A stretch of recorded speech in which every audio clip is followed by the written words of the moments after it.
Hello everyone. आज हम लोग करेंगे लेसन 6 नील गगन का नीलू के रीडिंग और एक्सप्लेनेशन। और इस चैप्टर के क्वेश्चन आंसर्स ऑलरेडी हमने कर लिए हैं दूसरे वीडियो में। आप उसे ज़रूर देखिएगा। नील गगन का नीलू। नील गगन यानी नीला आकाश। भारत के वीर देश की आज़ादी की रक्षा की खातिर सदैव कुर्बान होने को ललायित रहते हैं। ललायित यानी कि इच्छुक। उनका ध्येय मात्र राष्ट्रीय पुरस्कार या सम्मान पाना ही नहीं होता, बल्कि वह देश व देशवासियों की सुरक्षा के लिए शहीद होने में गौरवान्वित महसूस करते हैं। ऐसे ही बुलंद हौसलों वाले अटूट साहसी जिन्हें मौत का डर ना था, वह थे स्क्वाड्रन लीडर अनिल शर्मा उर्फ नीलू, यानी कि उनके घर का नाम था नीलू। बाल्यकाल। बाल्यकाल यानी कि बचपन की उम्र। बाल्यकाल से ही दृढ़ निश्चयी नीलू अपनी बड़ी बहन शुभला का दाखिला करवाने गए पिता से जिद पर उतर आए कि उन्हें भी स्कूल में भर्ती करवाया जाए।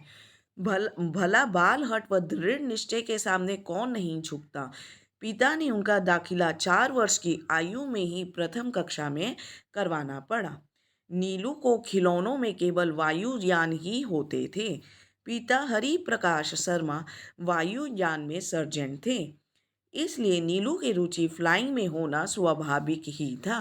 स्वाभाविक यानी कि नेचुरल।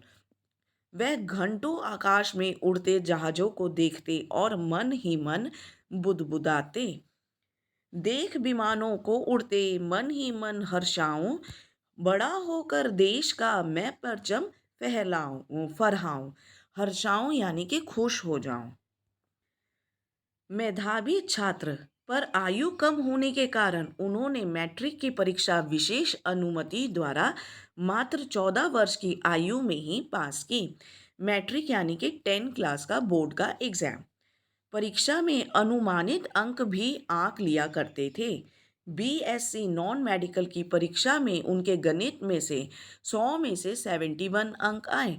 उन्होंने अपनी माँ उषा शर्मा को बताया, आज तक मैंने जितनी बार भी अपने अंकों का अनुमान लगाया, हमेशा उतने ही अंक आए हैं। इस बार मेरे 91 अंक होने चाहिए। बेटे के आत्मविश्वास को देखकर माँ के परामर्श से द्वारा मूल्यांकन करवाने पर उनके अंक 91 ही निकले। सन 1987 में सीडीएस की परीक्षा में चंडीगढ़ से सफल होने वाले एकमात्र युवक अनिल शर्मा ही थे। दर्जे यानी कि रैंकिंग के हिसाब से उनके सामने जल, थल और वायु सेना में से किसी को भी चुनने का विकल्प था। इसके अतिरिक्त तीक्ष्ण बुद्धि वाले नीलू का केंद्रीय उत्पाद शुल्क विभाग एवं सीमा सुरक्षा बल में सहायक कमांडर के रूप में भी चयन हो गया था। उन्होंने अपने बचपन के सपने को साकार करने के लिए वायुसेना को ही चुना और बीदर में पायलट का प्रशिक्षण लिया। जनवरी 1993 में इनका विवाह दीपिका शर्मा से संपन्न हुआ, जिनसे इन्हें एक पुत्री रुशील व पुत्र वैभव प्राप्त हुए। उनकी असाधारण प्रतिभा एवं समर्पण भाव को देखकर उन्हें जल्दी ही वायुसेना चालक परीक्षण नियुक्त कर दिया गया। स्वभाववश वह अपना काम शीघ्र ही निपटा लेते थे। इसी कारण वह निपुण परीक्षक के रूप में भी प्रसिद्ध हो गए। कहा भी गया है कि होनहार वीरवान के होत चिकने पार। यह बात अनिल शर्मा पर पूरी तरह से चरितार्थ होता है, यानी कि उनके चरित्र से यह जो बात है पूरा मैच करता है। 7 नवंबर 1966 ईस्वी को करतारपुर में समय से पूर्व असमय पैदा हुए, यानी कि 9 महीने से पहले ही वह पैदा हो गए थे। असमय बोलने लगे, यानी समय से पहले ही बोलने लगे। असमय पढ़ने लगे, असमय नौकरी करने लगे और फिर पूरे यौवन में असमय ही मातृभूमि के लिए निछावर हो गए।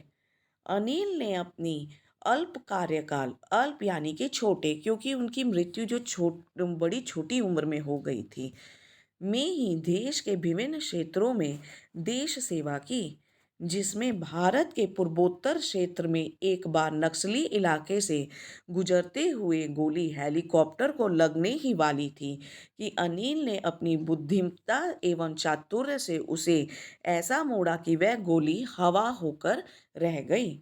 गुजरात के दलदलीय कच्छ क्षेत्र में वर्ष वर्ष 1999 में पाकिस्तान द्वारा यूएमवी यानी अनमैन्ड व्हीकल, जिसका नाम एटलांटिक था, भारत की ओर छोड़ा। अनिल ने अपनी टीम के साथ मिलकर शत्रु के नापाक इरादों को असफल कर दिखाया। 26 जनवरी 2000 को उन्होंने राजधानी दिल्ली में होने वाले गणतंत्र दिवस की परेड में हेलीकॉप्टर के द्वारा अपने कौतुक का परिचय दिया कि किस प्रकार एक पायलट लोगों की जान बचाने में सक्षम है। जमीन पर सैनिकों से भरी जीप को हेलीकॉप्टर द्वारा ऊपर उठाकर कहीं और सुरक्षित स्थान पर पहुंचाने का कर्तव्य स्क्वाड्रन लीडर अनिल शर्मा ने जब करके दिखाया, तब देखने वाले दंग रह गए। तत्पश्चात तत्पश्चात ऊपर से फूलों की वर्षा ने तो दर्शकों को मंत्रमुग्ध ही कर दिया।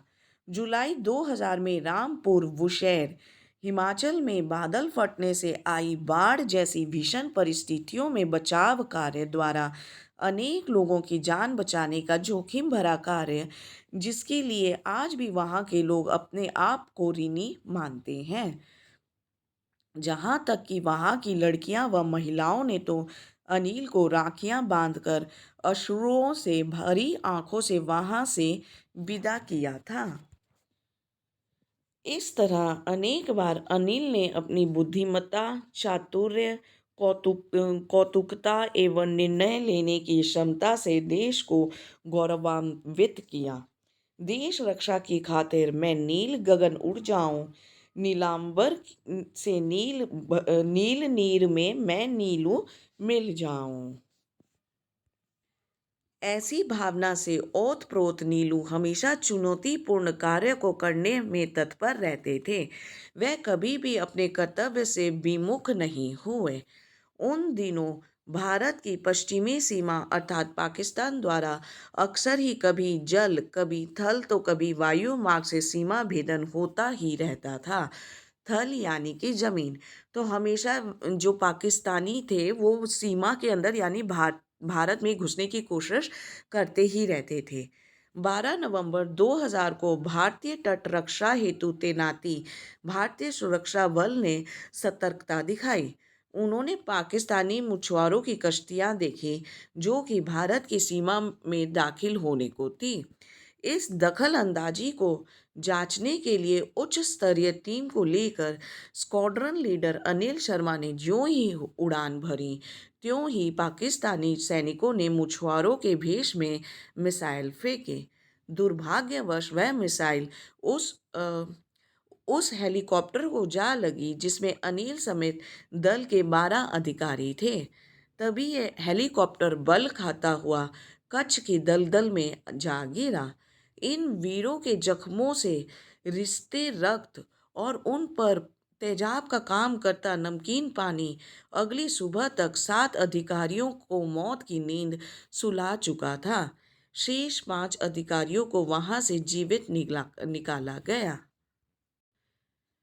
काश नीलू व उसकी टीम जैसे जज्बे वाले नौजवानों ने 26 नवंबर 2009 को मुंबई में घुसपैठ करने वाली उन किश्तियों की सुध ली होती, तो सैकड़ों देशवासियों और विदेशियों की लाशों का बोझ भारत माता के सीने को छलनी न करता। धन्य है स्क्वाड्रन लीडर अनिल शर्मा व उसके जैसे वे अमर शहीद जिन्होंने अपने प्राणों से अधिक देश की रक्षा को मूल्यवान समझा। इस तथ्य को सिद्ध करते हुए उन्होंने स्वयं कुर्बान होकर हजारों भारतवासियों एवं देश की सुरक्षा को पुख्ता किया यानी मजबूत किया। तो बच्चों, नील गगन का नीलू नामक पाठ सुधा जैन सुदीप द्वारा लिखी गई है। इसमें लेखिका ने शहीद नीलू के साहस, समर्पण एवं त्याग की भावना का वर्णन किया है। नीलू बहुत ज़्यादा साहसी, निडर, स्वाभिमानी और सच्चे देशभक्त स्क्वाड्रन लीडर थे। वह बचपन से ही दृढ़ निश्चयी थे। उनकी बचपन की जिद के कारण उसके पिता को 4 वर्ष की आयु में ही उनका प्रथम कक्षा में दाखिला करवाना पड़ा। उसके खिलौनों में केवल वायुयान ही होते थे। उसके पिता हरि प्रकाश शर्मा वायु सेना में सर्जेंट थे। इसी से नील को रुचि फ्लाइंग में होना स्वाभाविक था, नेचुरल था। उसे बहुत ज़्यादा इंटरेस्ट आ गया था फ्लाइंग में। वह घंटों तक उड़ते जहाज़ों को देखता और मन ही मन सोचता रहता। और उसने विशेष अनुमति द्वारा केवल 14 वर्ष की आयु में ही 10 क्लास की परीक्षा पास कर ली। और बीएससी नॉन मेडिकल की परीक्षा में उनके अंक आए 91 में से, जबकि उनको 71 दिए गए थे। फिर भी उन्हें पूरा विश्वास था कि उन्हें 91 मिलने चाहिए। और जब वापस उस पेपर का परीक्षण करवाया गया तो सच में उन्हें 91 ही मिले। और 1987 में उन्हें सीडीएस की परीक्षा में चंडीगढ़ से सफल होने वाले वह अकेले ही युवक थे। उनकी जो रैंकिंग थी, यानी कि जो उनको मार्क्स मिले थे या रैंकिंग आई थी, तो वह उनके सामने जल, थल और वायु सेना में से किसी को भी चुनने का विकल्प था। लेकिन उनकी रुचि तो हमेशा से वायु सेना में ही थी। इसीलिए उन्होंने वायु सेना को चुना और बिदर में पायलट प्रशिक्षण यानी पायलट की ट्रेनिंग को लिया। सन 1993 में उनकी शादी हुई दीपिका शर्मा से, और जिनसे उन्हें रुशील और वैभव पुत्र प्राप्त हुए। पुत्री का नाम रुशील और बेटे का नाम वैभव था। उनकी असाधारण प्रतिभा एवं समर्पण के कारण उन्हें जल्दी ही वायुसेना चालक परीक्षक नियुक्त कर दिया गया। और ये जो अनिल शर्मा थे, इनका जन्म 7 नवंबर 1966 में करतारपुर में हुआ। और ये समय से पहले ही पैदा हो गए थे, पहले ही बोलने लग गए थे, पहले ही उन्होंने पढ़ाई शुरू की थी। वह 4 वर्ष की उम्र में ही फर्स्ट क्लास में चले गए थे और पहले ही नौकरी भी करने लगे। और दुर्भाग्यवश जीवन अभी उन्होंने पूरी जिया नहीं था कि पहले ही, जब वह बहुत कम उम्र में थे, तभी उनकी मृत्यु भी हो गई। उन्होंने आपातकाल यानी कि इमरजेंसी में अनेक क्षेत्रों में अपने देश की सेवा की। सन 1999 में पाकिस्तान ने यूएमवी यानी कि अनमैन्ड व्हीकल भेजा, जो कि बिना चालक के चलता था। तो भारत को की तरफ छोड़ा, जिसे अनिल ने अपनी टीम के साथ मिलकर शत्रु के नापाक इरादों को असफल कर दिया। 26 जनवरी सन 2000 को उन्होंने राजधानी में गणतंत्र दिवस की परेड में हेलीकॉप्टर द्वारा अपने कौतुक का परिचय दिया, अपने कौशल का, कि वह कितने कौशल हैं। उन्होंने सैनिकों से भरी जीप को हेलीकॉप्टर द्वारा ऊपर उठाकर सब कोई को हैरान कर दिया। जुलाई 2000 में रामपुर बुशैर यानी हिमाचल प्रदेश में बादल फटने से बहुत भीषण बाढ़ आ गई। तो वहाँ पे फंसे लोगों की जान उन्होंने बचाई तथा उनकी सहायता की। वहाँ की स्त्रियों और लड़कियों ने तो उनके कलाई पर रखड़ियाँ भी बांधी और बड़ी ही नम आंखों से उन्हें विदा किया। 12 नवंबर सन 2000 को भारतीय तट रक्षा हेतु नीलू अपनी टीम के साथ भारतीय सीमा में घुसे पाकिस्तानी सैनिकों को जांचने गए। पाकिस्तानी सैनिकों ने मछुआरों के भेष में हेलीकॉप्टर पर मिसाइल फेंकी। नीलू का हेलीकॉप्टर कच्छ की दलदल में जा गिरा। और फिर क्या हुआ कि जिस कारण 7 अधिकारी शहीद हो गए। और इन वीरों के जख्मों से खून निकल रहा था, और ये जो नमकीन पानी था इनके जख्मों पे तेजाब का काम कर रहा था। और अगली सुबह तक 7 अधिकारियों को मौत हो चुकी थी, जिसमें नीलू की भी मौत हो गई थी। नीलू भी इसमें शहीद हो गए थे इस दुर्घटना में। उन्होंने भारत की सुरक्षा के लिए स्वयं को कुर्बान कर दिया। अगर इसी तरह का नीलू अगर 26 जनवरी 2009 को मुंबई में होते तो वह घुसपैठ करने वाली किश्तियों को रोक देते और बहुत सारे देशवासियों और विदेशियों की मौत होने से बच जाती। तो आपने देखा कि गुजरात के कच्छ में जब नीलू ने उन उन मतलब घुसपैठियों को रोका तो कितनों की जान बचाई। हाँ, अपनी जान ज़रूर उन्हें कुर्बान करनी पड़ी। तो बच्चों हमें अपने मन में इन सैनिकों के लिए चाहे वायु सेना हो, चाहे जल हो, चाहे थल हो, बहुत ज़्यादा आदर और इज़्ज़त होना चाहिए। हमें इन्हें सलाम करना चाहिए। ना जाने कितने सैनिक जान देते हैं और कितने देशवासियों की जान बचाते हैं। तो बच्चों ये था आपका लेसन 6 नील गगन का नीलू और इस पार्ट के क्वेश्चन आंसर्स के लिए आप हमारा दूसरा वीडियो ज़रूर देखिएगा। Thank you very much everyone.